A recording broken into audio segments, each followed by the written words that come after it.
இந்த எபிசோடில் யூஷுவலாக இருக்கிற கிராமர் இங்கிலீஷ்க்கு பதிலாக இந்த கிட்ஸ் ரம்யா ஸ்ரீ அண்டு சரண்யா ரெண்டு பேரும் ஒரு அட்வைஸ் கொடுக்குறாங்க. அது என்னன்னு கேட்போம். Okay, Come dear friend, we will play.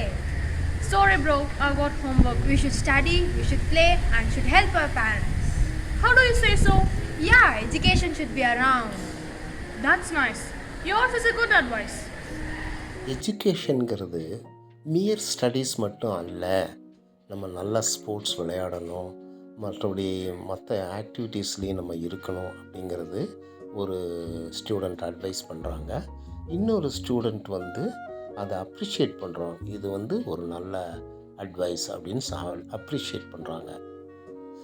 சரி, எஜுகேஷன் ஷுட் பி ஆல்ரவுண்ட் அப்படிங்கிற கான்செப்ட் எப்படி எனக்கு தெரிஞ்சது அப்படின்னு கேட்டிங்கன்னா, நான் உங்கள் ஸ்கூலில் ஒர்க் பண்ணிகிட்டு இருந்தப்போ ரஃபேல் லோக்ரன் அப்படின்னு ஒரு பிரின்சிபல் இருந்தார்.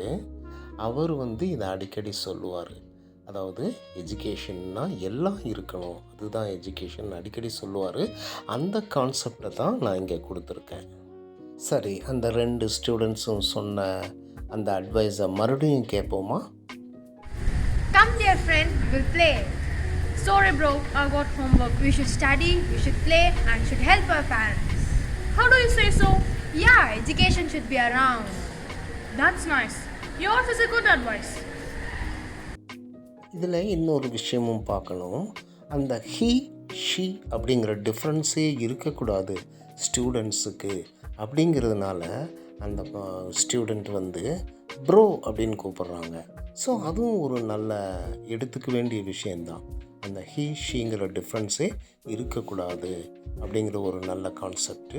Okay, we'll meet in the next episode. Until then, it's bye from Sukumaran.